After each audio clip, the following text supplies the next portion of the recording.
Well, the wet and cold weather has already put a damper on many families' plans for the Thanksgiving holiday. But if you're spending this week at home, there are some things you need to do to protect your home and what's in it. News Channel 9's Alyssa Sperato joins us now with that story. Alyssa.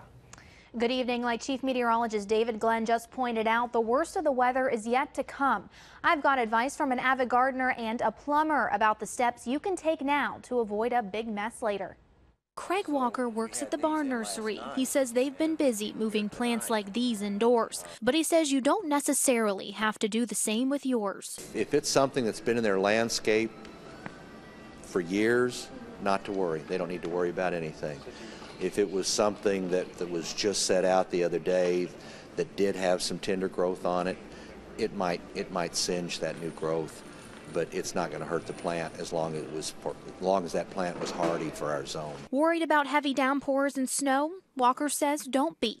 The rain provides growth, and ironically, the snow provides warmth. Snow is actually an insulation for some plants, and up farther north where it gets colder and they have more snow, sometimes your more tender plants will freeze down to what they call the snow line and come right back up in the spring from that. But not everything does well in cold temperatures, like household pipes, which can be a big headache if one bursts in your house. I've gone to many houses, walked in and found that there's a ceiling laying in the floor because the pipes inside that ceiling have frozen and burst, and they've waterlogged that ceiling and caused the entire ceiling to fall in the floor. Norman Judd owns Best Plumbing Company and says during the colder weather, his business is so busy he set aside a special crew to handle just busted pipes.